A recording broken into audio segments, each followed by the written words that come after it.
তিহাম তার সামনে বসে থাকা মেয়েটিকে দেখে চমকে উঠল, কেননা এই মেয়েটিকে সে 3 বছর আগে সবার সামনে ঘটা করে অপমান করেছিল, এমনকি শাড়িতে আগুন লাগিয়ে দিয়েছিল যাতে সে সবার সামনে শাড়ি খুলতে বাধ্য হয়। তিহামের হাত পা কাঁপছে। এই শীতের দিনেও সে ঘামছে। গত 3 বছর ধরে যাকে পাগলের মতো খুঁজেছে, আজ তাকে সামনে পেয়েও কেমন যেন ভয় লাগছে। কিভাবে মুখোমুখি হবে ভেবে পাচ্ছে না সে। মেয়েটি এখনো বইয়ের দিকে তাকিয়ে আছে। বিদায় তিহামকে দেখতে পাচ্ছে না। তিহাম ভয়ে ভয়ে প্রিয়তা বলে ডাক দিল। না, মেয়েটা সাড়া দিচ্ছে না। সে এবার একটু জোরে প্রিয়তা বলে ডেকে উঠল। একটু বেশি জোরে হয়ে গেল, কেননা প্রিয়তা তো থাকালোই। সাথে সাথে ট্রেনে বসে থাকা তার আশেপাশের মানুষও অদ্ভুতভাবে তাকিয়ে আছে তার দিকে। প্রিয়তা, তুমি আমাকে চিনতে পেরেছ? মেয়েটি কোনো জবাব দিল না, শুধু একদিনে তাকিয়েছে তিহামের দিকে। আমি তোমাকে গত 3টি বছর ধরে কত খুঁজেছি, তুমি কোথায় চলে গিয়েছিলে? মেয়েটির চোখে মুখে ক্ষোভ ফুটে উঠেছে। কি যেন একটা ভেবে মেয়েটি উত্তর দিল, বাহ, প্রিয়তা নামটা তো বেশ মনে আছে আপনার। তা আমাকে খোঁজার কারণ কি? একবার অপমান করে কি শখ মিটেনি? খুব রাগী গলায় বলল প্রিয়তা। তিহাম নিচের দিকে তাকিয়ে আছে, কি বলবে ভেবে পাচ্ছে না। খুব লজ্জা লাগছে তার। অবশ্য লাগাটাই স্বাভাবিক। 3 বছর আগে যে জঘন্য কাজটাই না সে করেছিল।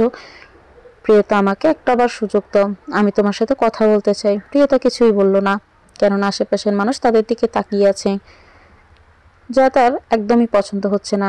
সে আবার বই পড়ায় মন দিল। তিহাম বুঝতে পারলো কিছু বলে লাভ হবে না। প্রিয়তা তার উপর খুব রেগে আছে। রাগাটাই স্বাভাবিক। 3 বছর আগে তখন তিহাম অনার্স 4র্থ বর্ষের ছাত্র। বাবা মায়ের অঢেল সম্পদ। ভাবি আলাদা ছিল, এক নামে সবাই চিনত। কত মেয়ে যে তার জন্য পাগল ছিল। তিহামের বাঁকা দাঁতের হাসিতে সব মেয়ে পাগল হয়ে যেত, আর তার মিষ্টি মিষ্টি কথায় যে কেউ ফেঁসে যেত। তার এই হাসিতে পাগল হয় প্রিয়তা। প্রিয়তা তখন কেবল ভার্সিটি ভর্তি হয়। প্রথম দেখায় তার ভালো লেগে যায় তিহামকে। প্রিয়তা বেশ চুপচাপ স্বভাবের ছিল, আর একটু বোকাও, যে কারো কথায় গলে যেত। তিহামও তার সুযোগ নেয়, মিষ্টি মিষ্টি কথায় পটিয়ে ফেলে প্রিয়তাকে। ধীরে ধীরে প্রিয়তার ফিলিংস তিহামের জন্য বাড়তে থাকে। একটা টাইমে এমন হয়ে যায় যে তিহাম ছাড়া সে কিছুই বোঝে না। তিহাম এবং তিহামের বন্ধুরা আড়ালে এটা নিয়ে বেশ মজা নিত, কিন্তু বোকা প্রিয়তা কিছুই বুঝতো না। তিহামের জন্মদিনের দিন প্রিয়তা নীল শাড়ি পরে তিহামকে প্রপোজ করে সবার সামনে। তুমি কি আমার হবে? তিহাম তাকিয়ে বাঁকা একটা হাসি দিল। আমাকে পেতে হলে তোমাকে এখন সবার সামনে এই সুন্দর শাড়িটা খুলতে হবে, বলে প্রিয়তার দিকে এগোতে লাগলো। প্রিয়তা নিজের কানকে বিশ্বাস করাতে পারছে না। এগুলো কি শুনছে সে? তিহাম তার সাথে এমন কেন করবে? তুমি আমার সাথে মজা করছো তাই না তিহাম? ভয়ে ভয়ে বলল প্রিয়তা। মজামায় ফুট, হ্যারি আপ বেবি। বলেই তিহাম প্রিয়তার শাড়ির আঁচলে লাইটার দিয়ে আগুন লাগিয়ে দিল। প্রিয়তা তো চিৎকার করছে, কিন্তু কেউ তার সাহায্যে এগিয়ে আসলো না। না চাইতেও তার শাড়ি খুলতে হলো। সে সবার সামনে বসে অজরে কাঁদছে। উপস্থিত কেউ কেউ মজা নিচ্ছে, আবার কারো কারো প্রিয়তার কান্নার আওয়াজে বুক কেঁপে উঠছে। তিহাম এতক্ষণ খেয়াল না করলেও কেন যেন প্রিয়তার কান্না টলারেট করতে পারছে না সে। তার বুকে চিনচিন ব্যথা হচ্ছে। সে তার জ্যাকেটটা খুলে প্রিয়তাকে পরিয়ে দেয়। প্রিয়তা সেখান থেকে দৌড়ে পালিয়ে যায়। সেই দিনের পর থেকে প্রিয়তা আর আসেনি। তিহাম হাজার খুঁজেও আর প্রিয়তার খোঁজ পায়নি। আজ এত বছর পর ট্রেনে এভাবে দেখা হয়ে যাবে ভাবতেও পারেনি তিহাম। তিহাম একদিনে প্রিয়তার দিকে তাকিয়ে আছে। প্রিয়তা যে স্টেশনে নেমে গেল, তিহামও তার পিছে পিছে একই স্টেশনে নেমে গেল। যদিও তিহামের পরের স্টেশনে নামার কথা ছিল। তিহাম প্রিয়তার পিছু পিছু যাচ্ছে। তিহামের ফোনে কল এলো ওপাশ থেকে। আরে গুল্লি মার তোর ক্লায়েন্টকে, আমি এখন খুবই গুরুত্বপূর্ণ কাজে আছি, জানিস আমি ওকে পেয়ে গেছি। বলে তিহাম ফোনটা রেখে দিল। সে দ্রুত প্রিয়তার সামনে গিয়ে দাঁড়ালো। প্লিজ, আমি একটাবার তোমার সাথে কথা বলতে চাই। প্রিয়তা কিছুই বলছে না, সে তার মতো হেঁটে চলেছে। হঠাৎ তিহাম প্রিয়তার হাত ধরে ফেললো। সাথে সাথে প্রিয়তা এক ঝটকে হাতটা ছাড়িয়ে ফেললো। আমি আপনার কেনা সম্পত্তি নই, যে যা ইচ্ছে তাই করবেন। তিহাম এবার প্রিয়তার সামনে হাঁটু গেড়ে বসে পড়ল। প্লিজ একটা বার। প্রিয়তা কি ভেবে যেন থেমে গেল। আচ্ছা ঠিক আছে, আমি আপনার কথা শুনবো, এখন উঠুন তো। তারা দুজন একটি রেস্টুরেন্টে গিয়ে বসলো। কি বলবেন বলেন। আমাকে মাফ করে দাও, ওই দিনের জন্য আমি খুবই লজ্জিত। আমি তোমাকে পাগলের মতো খুঁজেছি, কিন্তু পাইনি। তোমার রিলেটেড কাউকে আমার চেনা ছিল না যে তো ব্যাপারে জানতে পারবো। তিহাম বলল। ভাগ্যিস জানতেন না। তিহাম এই কথা আগামাতা কিছুই বুঝলো না। তুমি তো আমাকে তুমি করে বলো, তাহলে আজ কেন আপনি বলছো? প্রিয়তা এই কথার কোনো জবাবই দিল না। তোমার কথা শেষ? তুমি যাওয়ার 2 দিন পর আমার মার কার অ্যাক্সিডেন্টে মারা যায়। আমার পাপের ফল হয়তো বা আমার মাকে ভোগ করতে হয়েছে। বলে কেঁদে ফেলল তিহাম, কেননা তার মায়ে তার দুনিয়া ছিল। প্রিয়তা তার ছেলের হাসি দিল, কিন্তু তিহাম তা দেখতে পেল না। আমি এখন উঠি, তোমার নাম্বারটা পাওয়া যাবে? আমার নাম্বার বলেই প্রিয়তা ওখান থেকে চলে গেল। তিহামের বেশ অদ্ভুত লাগলো ব্যাপারটা, এত সহজে সে নাম্বারটা পেয়ে যাবে বুঝতে পারেনি। প্রিয়তা বাসায় এসে সরাসরি রুমে ঢুকে পড়ল। আলমারি থেকে সবুজ ডায়েরিটা বের করলো। ডায়েরিটার দিকে তাকিয়ে অদ্ভুত এক হাসি দিল। এই হাসির পেছনে অজানা কত রহস্য আছে তা কারো জানা নেই।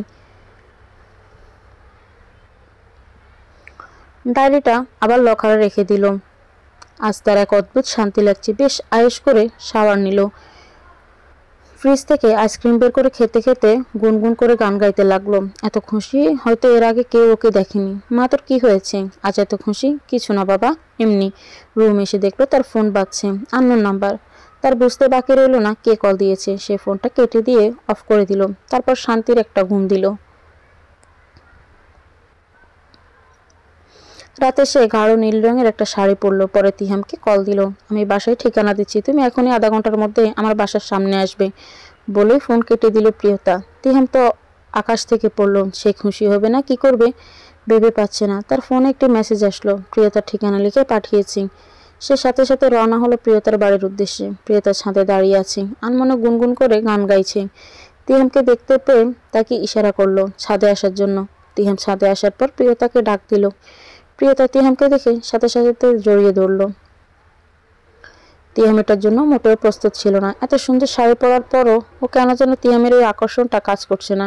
ব্যাপারটা বেশ অদ্ভুত লাগলো তিহামের। আসো আমরা একসাথে আজ আকাশ দেখব। এত পরিবর্তন দেখে তিহাম শখ খেলো। কই তার সাথে ঝগড়া করবে তা না, উল্টো তাকে কিনা বলছে। প্রিয়তার ডাকে ঘোর কাটলো তিহামের। কিন্তু তুমি যে একবার আমাকে বলেছিলে তোমার আকাশ পছন্দ না, ওই 3 বছরে অনেক কিছুই বদলে গেছে তিহাম। প্রিয়তা ছাদের রেলিং ধরে দাঁড়িয়ে আছেন। তিহামও তার পাশে এসে দাঁড়ালো। 2 দিয়ে 4 মেলাতে পারছে না সে। প্রিয়তার কি আসলে কোনো রাগ নেই তার উপরে? মনে মনে খুশিও হলো সে। আচমকে প্রিয়তা তিহামকে তার দিকে ঘুরিয়ে নাক বরাবর একটা ঘুষি দিল। ঘুষিটা এতই জোরে ছিল যে তিহামের নাক দিয়ে রক্ত গড়িয়ে গেল। এমন কিছুর জন্য তিহাম মোটেও প্রস্তুত ছিল না। সে প্রিয়তার দিকে হা করে তাকিয়ে আছে। যে মেয়ে নাকি ওর দিকে তাকিয়ে কথা বলতে পারতো না, সে আজ তাকে মারলো। তুমি আমাকে মারলে? তিহাম বলল। কেন রে বাবা, তোমার জন্য তো আমি সবার সামনে শাড়ি খুলেছিলাম। আমি তো তোমাকে একটু ঘুষিয়ে দিয়েছি, তাও সবার চোখের আড়ালে। বলে মুচকি একটা হাসি দিল। তিহাম ভেবে পাচ্ছে না কি বলবে। সে মাথা নিচু করে দাঁড়িয়ে আছে।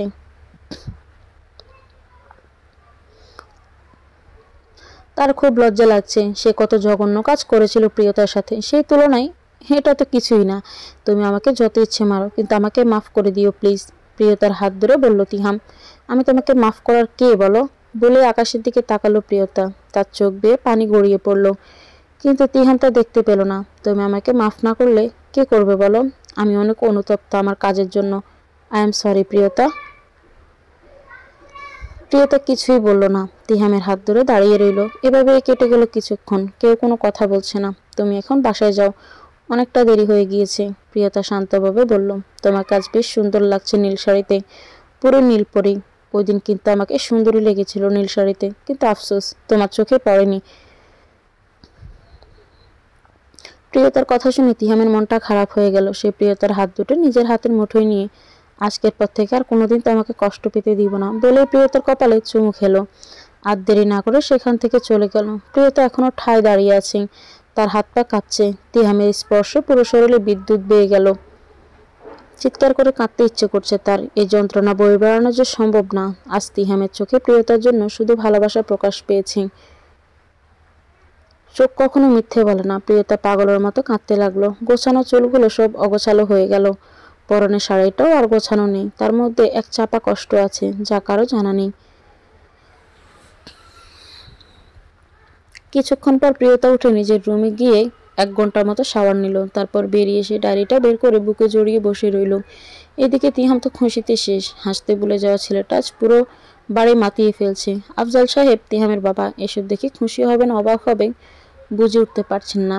বাবা, আমি ওকে পেয়ে গিয়েছি, তোমার বৌমাকে পেয়ে গিয়েছি বলে খুশিতে বাচ্চাদের মতো লাফাতে লাগলো। ছেলেকে এত খুশি দেখে আফজাল সাহেব চোখ ঝাপসা হয়ে এলো। কালই আমরা ওই মেয়ের বাসায় বিয়ের প্রপোজাল পাঠাবো মেয়েটাকে, আমাকে একটু দেখাতো।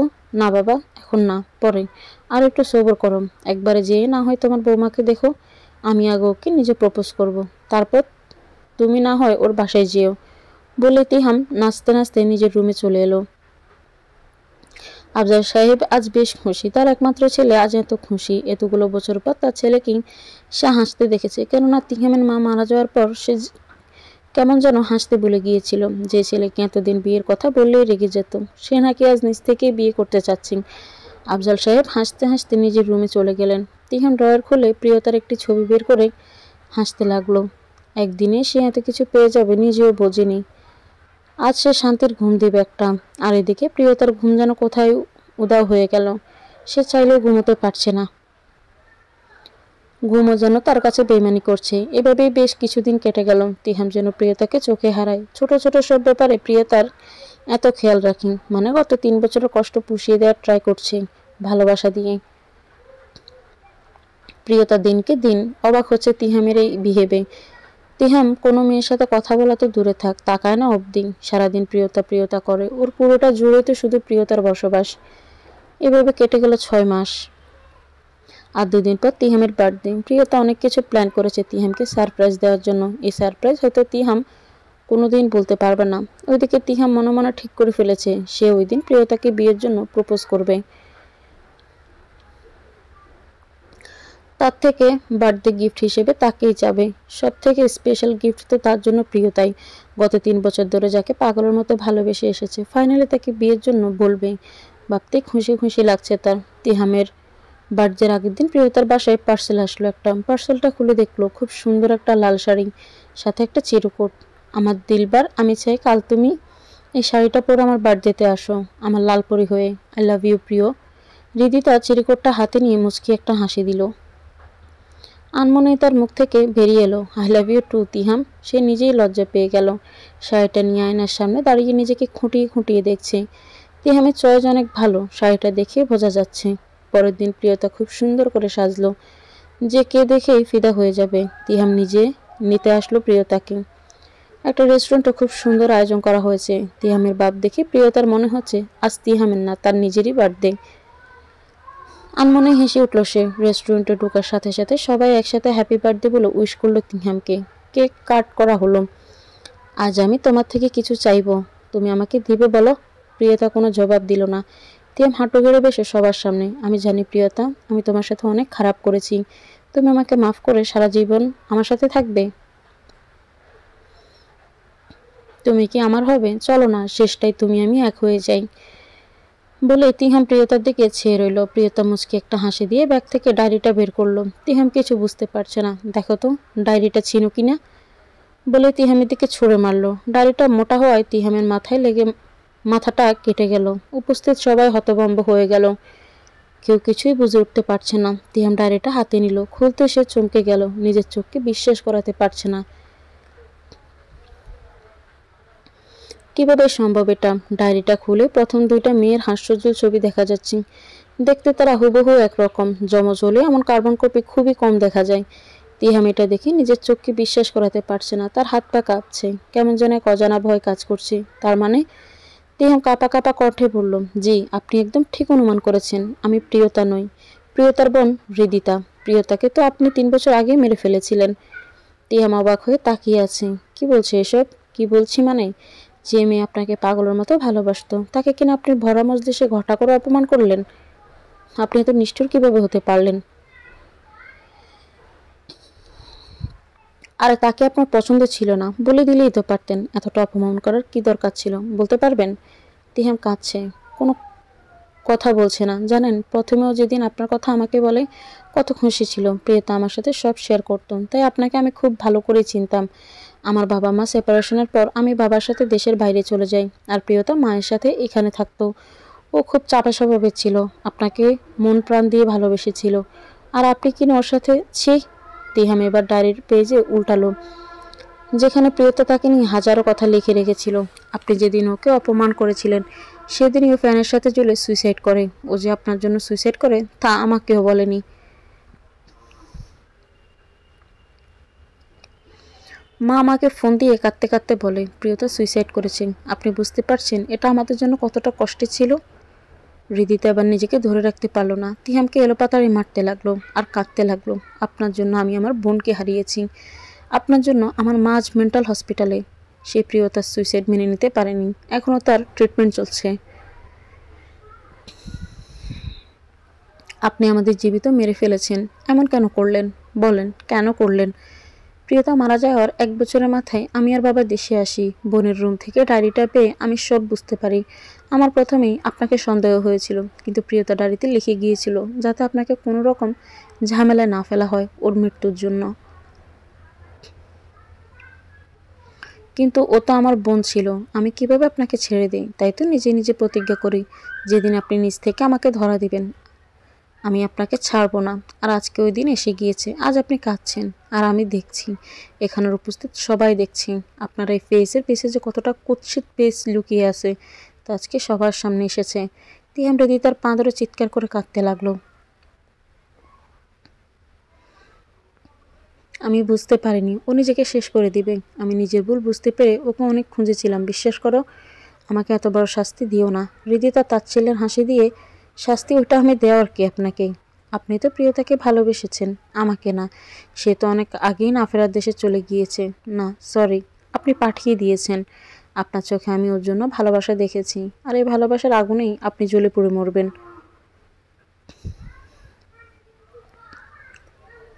বলে হৃদিতা সেখান থেকে উঠতে নিলে তিহাম ওর হাত ধরে ফেলে। আমার ভালোবাসা না হয় প্রিয়তার জন্য, কিন্তু তোমার ভালোবাসা কার জন্য? আমি তোমার চোখে যে আমার জন্য ভালোবাসা দেখেছি ওটা মিথ্যে হতে পারে না।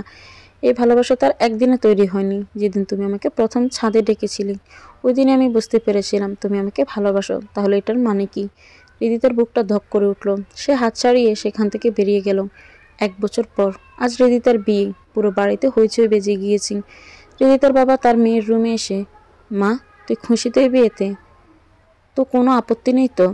তোকে দেখে খুশি কেন মনে হচ্ছে না? তোর মা পুরোপুরি সুস্থ থাকলে আজ হয়তো সব আরো সুন্দর হতো। আমার এক মেয়েকে হারিয়ে আমি আরেক মেয়ে কষ্ট পেলে তা আমি মেনে নিতে পারবো না। আফজাল সাহেব চশমা খুলে নিজের চোখ মুছতেন। না বাবা, আমি অনেক খুশি। তোমাকে ছেড়ে যাবো তো তাই একটু মন খারাপ। এর মধ্যে বর এসে গিয়েছে শুনে হৃদিতার বাবা বাইরে চলে গেলেন বরকে বরণ করতে। হৃদিতার মনে যে এক চাপা কষ্ট আছে তার হয়তো বা কেউই কোনোদিন জানবে না। 1 বছর আগে সে তার বোনের হয়ে প্রতিশোধ নিলেও নিজের কাছে হেরে গিয়েছে সে। ওই দিনের পর থেকে হৃদিতা তিহামের কোনো প্রকার খোঁজ নেয়নি। খোঁজ নিয়ে আর কী বা হবে? এসব ভাবতে ভাবতে হৃদিতার ডাক পড়ল। 3 বার কবুল পড়ে হৃদিতার বিয়ে হয়ে গেল, কিন্তু তার মনের সে চিনচিন ব্যথা কোনোভাবেই কমছে না। বাসর ঘরে বসে হৃদিতা তুর্যের সাথে তার পরিচয় অদ্ভুতভাবে। ছেলেটা বেশ ভালো, তাকে অনেক ভালোবাসে। এসব ভাবতে ভাবতে রুমের দরজা লাগানোর আওয়াজ এলো। রীতিতে তাকিয়ে দেখলো তুর্য এসেছে, কিন্তু আজব ব্যাপার, তুর্য রুমে ঢুকে সোজা বারান্দায় চলে গেল। রীতিদের দিকে একবারও তাকালো না। তুর্য সিগারেট ধরালো, কি যেন ভাবছে সে, দেখে বোঝা যাচ্ছে না। হৃদিতার রাগ এবার আসমানে উঠে গেল, কেননা তার সিগারেট পছন্দ না। খুব ভালো করেই জানে তুর্য। হৃদিতা উঠে যেয়ে তুর্যের পিছে গিয়ে দাঁড়ালো। এই তুমি জানো না আমি সিগারেট পছন্দ করি না? তুর্য হৃদিতার দিকে ঘুরে ঠাস করে থাপ্পড় লাগিয়ে দিল। আমার ডিভোর্স চাই, এই কথাটা হৃদিতার কোনোভাবে হজম হচ্ছে না। সে বুঝতেও পারছে না তুর্য তার সাথে এমন কেন করছে। তুমি এসব কি বলছো তুর্য? আমি জানি তোমার মজা করার স্বভাব আছে, তাই বলে এত জঘন্য মজা করবে? হৃদিতা খুব রেগে কথাটা বলল। তুর্যের চোখ লাল হয়ে আছে রাগে। তোমার কি মনে হয় আমি তোমার সাথে মজা করছি? তোমার কি আমাকে জোকার লাগে? আর এত ইনোসেন্ট সাজার তো কোনো মানে নেই। তুমি যে কতটা নাটক করতে পারো তা আমার খুব ভালো করেই জানা। তোমাদের মতো মেয়েরা পারে শুধু ছেলেদের ফাঁসিয়ে প্রেমের অভিনয় করতে। হৃদিতা নিজের কানকে বিশ্বাস করাতে পারছে না। এসব কি বলছে সে? তুমি কি বলতে চাইছো? তুমি বুঝতে পারছো না? 1 বছর আগে কি করেছিলে তোমার মনে নেই? তার মানে তুমি 1 বছর আগে যার সাথে তুমি প্রেমের নাটক করে তাকে মৃত্যুর মুখে ঢেলে দিয়েছিলে সে আমার খালাতো ভাই তিহাম। এটা শোনার পর হৃদিতা হাঁ হয়ে তাকিয়ে আছেন। এবার সে 2 দিয়ে 4 মেলাতে পারছে। তুর্য হৃদিতাকে টানতে টানতে একটি রুমে নিয়ে ফেলে দিল। হৃদিতা চারিদিকে তাকিয়ে দেখলো তার আর তিহামের অনেক ছবি দেয়াল জুড়ে, বেশিরভাগই হৃদিতার সিঙ্গেল ছবি। তিহাম এগুলো কখনো তুলছে জানা নেই তার। ঘরের এক কোনায় চোখ পড়তেই দেখলো একটি লোক বসে আছে চোখ বন্ধ করে। চুল বড় বড়, উস্কো খুস্কো দাড়ি, মনে হচ্ছে দীর্ঘ সময় ধরে তার যত্ন নেওয়া হয় না। হৃদিতা ভালো করে খেয়াল করে দেখলো এটা তিহাম। হৃদিতার খুব কষ্ট হচ্ছে তিহামের এই অবস্থা দেখে। সে তাকে শাস্তি দিতে চেয়েছিল, কিন্তু এত কঠিন শাস্তি পাবে এটা কোনোদিন ভাবেনি হৃদিতা। তিহাম হৃদিতাকে দেখে দৌড়ে আসলো। আমাকে প্রিয়কে এনে দাও, তুমি তো জানো আমি প্রিয়কে কত ভালোবাসি। ও আমার সাথে এমন কেন করলো বলো না, আমাকে প্রিয়র কাছে নিয়ে যাও না। এগুলো বলে তিহাম কাঁদতে লাগলো। কিছুক্ষণ পর আবার আচমকা হাসতে লাগলো, পুরো বাচ্চাদের মতো। হৃদিতার খুব মায়া হচ্ছে তিহামকে দেখে। সে কি ভুলকুচি করে ফেলেছিল? তখন তুর্য হৃদিতাকে টানতে টানতে নিজের রুমে নিয়ে গেল। তুমি কতটা জঘন্য মেয়ে হলে আমার ভাইয়ের মতো ভালো মানুষের সাথে এমনটা করতে পারো? আমার যখন 12 বছর বয়স তখন আমার বাবা মা মারা যায়। খালা আমাকে এখানে নিয়ে আসে, আপন ছেলের মতো আদর দিয়ে বড় করে। আর তিহাম ভাইয়া তো আমাকে নিজের ছোট ভাইয়ের মতো আদর করত। আমার আইডল ছিল তিহাম ভাইয়া। আমি তার জন্য আমার জানটাও দিতে পারি। তুমি যখন আমার ভাইয়াকে রিজেক্ট করেছিলে ভালোবাসার অভিনয় করে, তখন কি তোমার একটুও কষ্ট লাগেনি? জানো ভাইয়ার ওই দিন অ্যাক্সিডেন্ট হয়েছিল। সে পাগলের মতো রাস্তা দিয়ে হাঁটছিল। ভাইয়ার জন্মদিন উপলক্ষে আমি রাজশাহী থেকে এসেছিলাম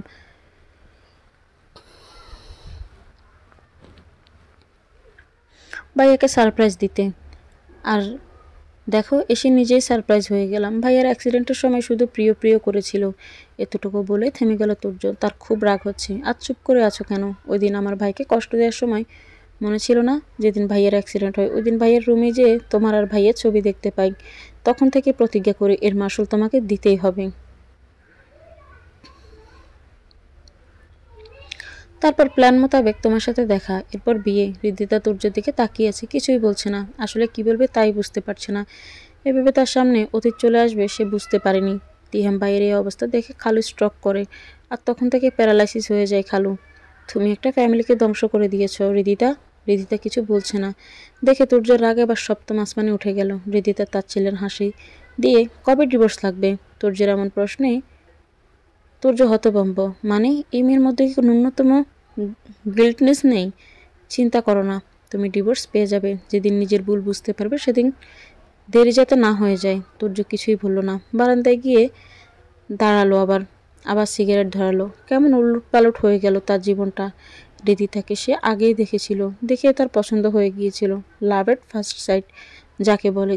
কিন্তু এই হৃদিতাই যে তার ভাইয়ের জিএফ ছিল, এমনকি তার ভাইয়ের সাথে এত বড় গেম খেলেছে ভাবতেই পারেনি সে। তার ভিতরটা ক্ষতবিক্ষত হয়ে যাচ্ছে। জীবনে প্রথম কোনো মেয়েকে ভালোবেসেছিল। আসলেই তার কপালে খারাপ। ছোটবেলা থেকে হারাতে হারাতে বড্ড ক্লান্ত সে। কিছু একটা ভেবে সে হৃদিতার কাছে যায়। তোমার এখানে থাকতে হবে। তুমি ভাইয়ার সেবা করে ভাইয়াকে সুস্থ করবে। আমার থেকে ভুলেও স্বামীর অধিকার আশা করবে না।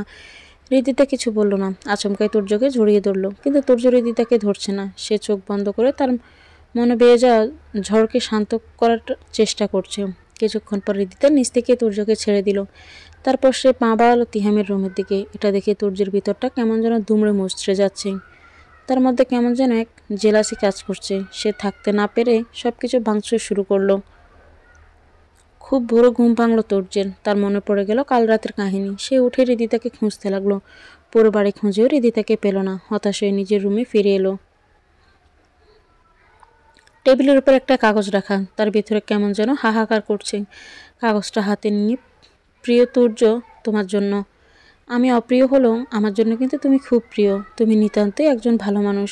জানো কাউকে বিশ্বাস করা ভালো, কিন্তু অন্ধবিশ্বাস করা ভালো না। আমার উচিত ছিল তোমাকে আমার অতীত সম্পর্কে সবটা বলে দেওয়া, কিন্তু ওটা যে বলার মতো কোনো অতীত ছিল না। আমি চাইনি আমার বর্তমান আমার অতীত নষ্ট করুক। আর ভাগ্যের কি পরিহাস, দেখো তাই হয়েছে। একদিন তুমি তোমার ভুল বুঝতে পারবে। আমি আমার হয়ে কোনো সাফাই গাইব না। এভাবে তোমার সাথে থাকো আমার সম্ভব না। ভালো থেকো। আমাকে খুঁজতে চেষ্টা করো না কোনো দিন। সব কিছুর উপর একটা সত্য আছে, সেটা হলো তুমি আমাকে পাগলের মতো ভালোবাসো। তোমার এই ভালোবাসা নিয়েই আমি কাটিয়ে দিতে পারবো সারাটা জীবন। কিন্তু তোমার সামনে থাকলে তুমি আমাকে ভালোবাসবে না, আমি জানি। তাই তো চলে যাচ্ছি। ভালোবাসাটা না হয় দূর থেকেই থাকুক। তোমার হৃদি। তুই চিঠিটা ছিঁড়ে টুকরো টুকরো করে ফেলে দিল। 6 বছর পর হৃদিতার খুবই মেজাজ খারাপ। সে ট্রেনে আলাদা কেবিন পায়নি। খুবই বিরক্ত লাগছে তার। জানালার কাছে বসে আছে সে। আর অফ সিটে একটা মিষ্টি মেয়ে বসে আছে। বয়স আর কতই বা হবে, 4-5 বছর। খুব মিষ্টি দেখতে মেয়েটি। হৃদিতা পিচ্চিটার কাছে ডাক দিল, মামনি তোমার নাম কি? আমার নাম প্রিয়। হৃদিতা নামটা শুনে চমকে গেল। তখনই একটা লোকের কণ্ঠস্বর শোনা গেল, প্রিয় প্রিয় করে ডাকছে। লোকটা কেবিনে আসতে প্রিয় পাপা পাপা বলে দৌড়ে গেল। হৃদিতা খুব ভালো করে লোকটাকে খেয়াল করলো। সেই পরিচিত মুখ। হৃদিতা এক দৃষ্টিতে ছেয়ে আছে। তখনই তার বয়সী এক মেয়ে এলো প্রিয়র কাছে, এসে প্রিয়কে কোলে নিল। হৃদিতা আস্তে করে বলে উঠল, তিহাম। কিন্তু তিহামের কান অবধি পৌঁছালো না। তিহাম হৃদিতার দিকে কিছুক্ষণ তাকিয়ে থেকে প্রিয়র পাশে গিয়ে বসলো। হৃদিতা খুশি হবে না কষ্ট পাবে বুঝতে পারছে না। বাহ, বিয়ে করে ভালোই সংসার করছো, অথচ আমার সংসার করা হলো না। হৃদিতা দীর্ঘশ্বাস পেল। পাপা, এই আন্টিটাকে আমি যেন কোথায় দেখেছি। তিহাম মুচকি হাসি দিয়ে, না মা, কোথাও দেখোনি। আচ্ছা পাপা। প্রজ্ঞা, তুমি একটু প্রিয়র সাথে বসো, আমি আসছি বলে সেখান থেকে চলে গেল তিহাম। প্রজ্ঞা হৃদিতার দিকে তাকিয়ে রইল। খুব মনোযোগ দিয়ে দেখছে সে হৃদিতাকে। হৃদিতার ডায়েরিটা বের করে লেখায় মনোযোগ দিল। আবার আমার অতীত আমার সামনে এসে দাঁড়ালো, কিন্তু আজ কষ্ট হচ্ছে না, বরং ভালোই লাগছে। তিহাম ওর জীবনের এগিয়ে গিয়েছে। ছোটবেলা থেকে আমার আর প্রিয়তার খুব পছন্দ একই ছিল। দেখা যেত দুজন একই জিনিস পছন্দ করতাম। সবাই মজা করে বলতো আমাদের নাকি যমজ ছেলের কাছে বিয়ে দিবে, তা না হলে একজনকে নিয়ে টানাটানি লেগে যাবে। খুব ভালোই চলছিল সব কিছু, কিন্তু বাবা মার কাবিন হচ্ছিল না। একটা সময় তার কঠিন সিদ্ধান্ত নেই, সেপারেশন। আমাদের দু বোনকে আলাদা হতে হয়। আমি দেশের বাইরে চলে যাই বাবার সাথে, আর প্রিয়তা মায়ের সাথে দেশেই থেকে যায়। কি কান্নাটাই না করেছিলাম সেদিন। হৃদিতার চোখ থেকে পানির ফোঁটা পড়লো ডায়েরির পেজে। চোখ মুছে আবার লেখা শুরু করলো। এভাবেই দিন কাটতে লাগলো। একদিন প্রিয়তা আমাকে তিহামের ছবি দেখালো। প্রথম দেখাতেই ক্রাশ খেয়ে যাই আমি। এমন সুন্দর ছেলে দেখে যে কেউ ক্রাশ খাবে। প্রিয় আমাকে সব বলতো। দিনে দিনে তিহামের প্রতি আমার মুগ্ধতা বাড়তে লাগলো। একটা সময় মনে হলো আমি ওকে ভালোবেসে ফেলেছি, কিন্তু আমার যে কিছুই করার ছিল না, কারণ প্রিয়তার জান ছিল তিহাম। মেয়েটা তিহাম বলতে অজ্ঞান ছিল, তাই নিজের ভালো লাগাটাকে মাটি চাপা দিলাম। কিন্তু মনের কষ্ট দিন দিন বাড়তে লাগলো। এরপর তিহাম আমার বোনের সাথে যা করলো, এটার জন্য মোটেও আমি প্রস্তুত ছিলাম না। তিহামের উপর খুব রাগ হলো। সব থেকে রাগ হলো নিজের উপর। এমন ছেলেকে নাকি আমি পছন্দ করেছিলাম। 8 বছর আগে যদি তিহামের সাথে দেখা না হতো, তাহলে হয়তো বা আমার জীবনটা এমন ছন্ন ছাড়া হতো না। হঠাৎ তিহামের আওয়াজ পেয়ে হৃদিতার হাত থেকে কলমটা পড়ে গেল। হোঁচকিয়ে গেল সে। তিহাম ঠিক তার অফ সিটে বসে আছে, পাশে প্রিয়, তার পাশে প্রজ্ঞা। বাহ, বেশ মানিয়েছে তাদের। তিহাম কলমটা তুলে হৃদিতার হাতে দিল। হৃদিতা কলমটা নিয়ে আবার লেখায় মনোযোগ দিল। তিহামকে দেখে প্রতিশোধ নেওয়ার জন্য মরিয়া হয়ে উঠলাম। আমার বোনের সাথে ও যা করেছে, এর দাম তো ওকে দিতেই হবে।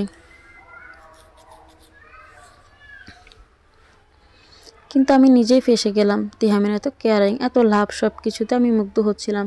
ছেলেটার মধ্যে অদ্ভুত এক ক্ষমতা আছে আকর্ষণ করার। তাই তো আমার বোনের আজ এই পরিণতি।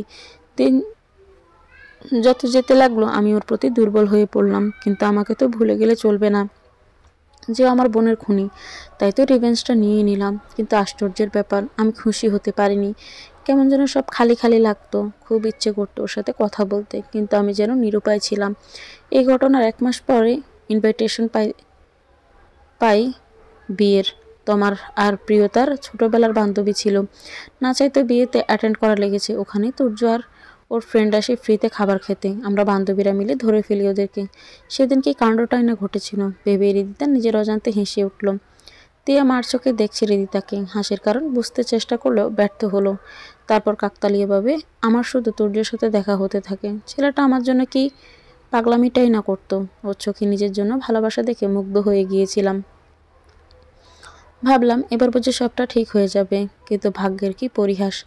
আবারও একই জায়গায় এনে দাঁড় করালো আমাকে। তুর্যকে নিয়ে অনুভাবে বাঁচতে চেয়েছিলাম, কেননা তিহামের স্মৃতি আমাকে প্রতিনিয়ত তাড়া করে বেড়াতো। লাভটা কি হলো? আবার সে তিহামের সামনে গিয়েই পড়লাম। তুর্য রিভেঞ্জ নেওয়ার জন্য বিয়ে করলেও আমি জানি সে আমাকে অনেক ভালোবাসে। আমি ছোটবেলা থেকেই ভালোবাসার কাতর ছিলাম। মাকে সেভাবে কাছে পাইনি যে। কথায় আছে না, তুমি কাকে ভালোবাসো তার থেকেও বেশি জরুরি কে তোমাকে ভালোবাসে। তিহামের ভালোবাসাটা ছিল প্রিয়তা। আমি তো শুধু কিছু দিনের জন্য ওর জায়গাটা নিয়েছিলাম। কিন্তু তুর্য আমাকে ভালোবাসে, শুধুই আমাকে। এটাই আমার জন্য যথেষ্ট। এটা নিয়েই আমি খুব ভালো আছি। ও আমার সামনে আসলে ওকে প্রত্যাখ্যান করার মতো শক্তি আমার নেই। ভালোবাসাকে কে না চায়।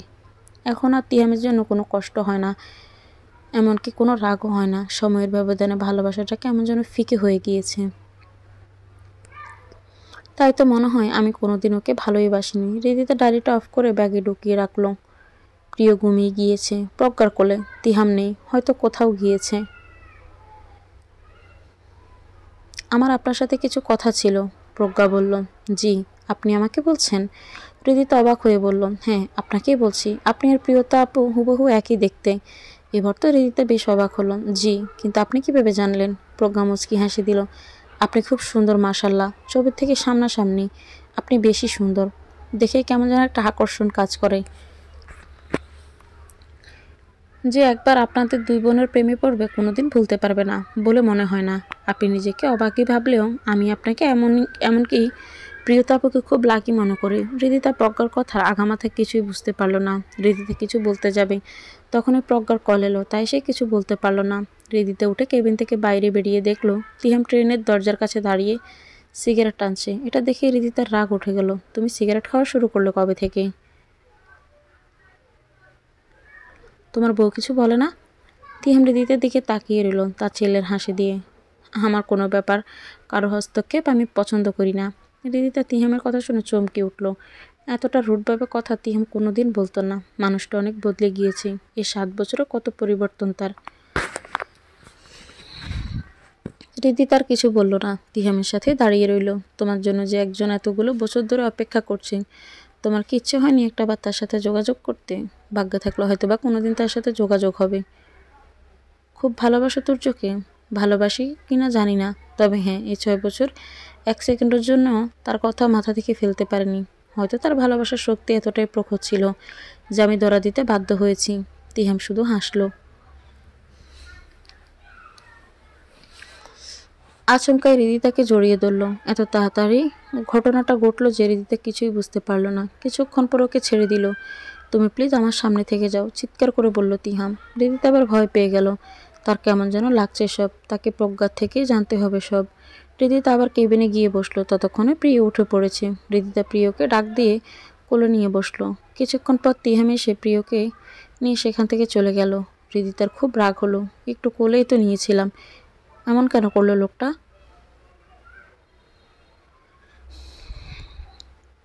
আপনাদের বিয়ে হয়েছে কতদিন হলো? আমতা আমতা করে বলল হৃদিতা। প্রজ্ঞা মলিন একটা হাসি দিয়ে। আয়ুষ, আমি তার বউ হতে পারতাম, কিন্তু সে ভাগ্য কি আমার আছে নাকি? জানো আপু, গত 5টা বছর ধরে আমি তাকে পাগলের মতো ভালোবেসেছি। আমার আব্বু ওনার ট্রিটমেন্ট করেছিল। ওনার যখন মানসিক অবস্থা ঠিক ছিল না, তখন থেকেই আমার তার প্রতি মায়া জন্মায়। এক অদ্ভুত ভালো লাগা কাজ করতো তার জন্য। আর ধীরে ধীরে তা ভালোবাসায় রূপ নেয়। এই অবধি কতবার যে তাকে প্রপোজ করেছি, কিন্তু সে প্রতিবার আমাকে প্রত্যাখ্যান করেছে।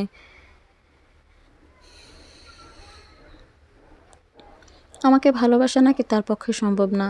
সে কোনোদিন আমাকে ভালোবাসতে পারবে না। এতটুকু বলেই থেমে গেল প্রজ্ঞা। নিজেকে ধরে রাখতে না পেরে হু হু করে কেঁদে ফেলল সে। হৃদিতার অনেক মায়া হচ্ছে তার জন্য। তাহলে তিহামের বই বা কে? আর প্রিয় বা ওকে পাপা বলে ডাকছে কেন? প্রজ্ঞা এমনিতেই কাছে, আর কি জিজ্ঞেস করবে তাকে? তখনই তিহাম এসে বসলো। কেউ আর কোনো কথা বলল না। প্রিয় একাই বকবক করে গেল সারা রাস্তা। বাতাসে হৃদিতার চুলগুলো উঠছে। তিয়াম একদিনে তাকিয়েছে হৃদিতার দিকে। প্রজ্ঞার খুব কষ্ট হচ্ছে, কিন্তু তার কী বা করার আছে? ওরা 4 জনই কক্সবাজার নামলো। প্রজ্ঞা হৃদিতাকে হাঁক করলো। আপু, ভালো থেকো। আর সামনের মাসে আমার বিয়ে, তোমাকে কিন্তু অবশ্যই আসতে হবে বলে সবার থেকে বিদায় নিয়ে চলে গেল প্রজ্ঞা। হৃদিতা প্রিয়কে কোলে নিয়ে আদর করে দিল। তিহাম প্রিয়কে নিয়ে সেখান থেকে চলে গেল। হৃদিতা তার বাবার কাছে এসেছে। তার মা 2 বছর হলো মারা গিয়েছে। তারপর থেকে তার বাবা তার চাচাদের সাথেই থাকে। হৃদিতার বাবা দেশের বাইরে যেতে চাইলেও হৃদিতা রাজি হয়নি। 2 দিন পর হৃদিতা সমুদ্রে খালি পায়ে হাঁটছে। তার বেশ ভালো লাগছে জায়গাটা। সে এখনও প্রিয়কে নিয়ে ভাবছে। হঠাৎ সে হাতে টান অনুভব করে। নিজেকে সামলাতে না পেরে কারো বুকে যেয়ে পড়ে। তাকাতেই দেখে তুর্য। এত বছর পর তুর্যকে দেখে সে কীভাবে রিয়াক্ট করবে বুঝতে পারছে না। তুর্য হৃদিতাকে শক্ত করে জড়িয়ে ধরে আছে। ছেড়ে দিলে বুঝি চলে যাবে? তুমি আমাকে মাফ করে দাও হৃদিতা। আমি অনেক বড় ভুল করে ফেলেছি। তোমাকে ভুল বুঝে আমাকে মাফ করে দাও। আমার থেকে দূরে যেও না।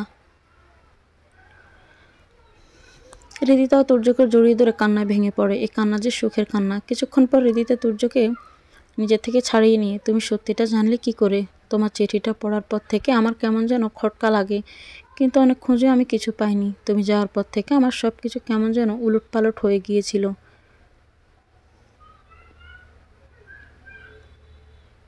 একা হাতে সব কিছু করা লাগতো। তুমি যাওয়ার 1 বছর পর আমি আমাদের জীবনে আসে প্রিয়। ওকে আমি রাস্তা থেকে কুড়িয়ে পেয়েছিলাম। ওকে দেখে এত মায়া লেগেছিল। ওকে যখন বাসায় নিয়ে আসি তখন ওকে দেখার সাথে সাথে ভাই অনেক খুশি হয়ে যায়। তারপর থেকে শুধু প্রিয়কে নিয়েই থাকতো, নিজেই ওর নাম রাখে প্রিয়। আসার পর থেকে ভাইয়া মাঝে মাঝে অদ্ভুত পরিবর্তন আসে, ধীরে ধীরে সে সুস্থ হতে থাকে। প্রজ্ঞা এবং আঙ্কেল মানে ভাইয়ার ডাক্তার অনেক হেল্প করে, আর ভাইয়াও ধীরে ধীরে সুস্থ হয়ে যায়। এরপর থেকে ভাইয়া প্রিয়কে নিয়েই আছে। প্রিয় ছাড়া সে কিছুই বোঝে না। ভাইয়া সুস্থ হওয়ার পর ভাইয়ার থেকে আমি সব জানতে পারি। ভাইয়া খুব অনুতপ্ত। প্লিজ ওকে মাফ করে দাও। হৃদিতা হাঁ হয়ে তাকিয়ে আছে তুর্যর দিকে। তার মানে প্রিয় তিহামের মেয়ে না? তোমাকে আমার খোঁজ নিশ্চয়ই তিহাম দিয়েছে। তুর্য কিছু বলল না, হাসি দিয়ে হৃদিতাকে আবার জড়িয়ে ধরল। অনেক তো হলো এসব মান অভিমানের পালা, শেষটাই তুমি আমি এক হয়ে নতুন এক জীবনের রচনা করি। হৃদিতা আরও শক্ত করে জড়িয়ে ধরল তুর্যকে। আশেপাশের মানুষ হা হয়ে তাকিয়ে তাদের কাণ্ড দেখছে। তাদের মধ্যে তিহামও সামিল হয়েছে। সে এই ভালোবাসার সাক্ষী থাকতে চেয়েছিল। আমি আজও জানি না আমি প্রিয়তাকে ভালোবাসি নাকি হৃদিতাকে। দুজন আলাদা আলাদা হলেও সত্তা যে একই। আমি যাকেই ভালোবাসি বড্ড বেশিই ভালোবাসি। আমার কাছে আমার প্রিয় তো আছেই, তাকে নিয়ে না হয় বাকি জীবনটা কাটিয়ে দিব। তুর্য প্রিয়কে কোলে নিয়ে কোনো এক অজানা গন্তব্যের দিকে যেতে লাগলো।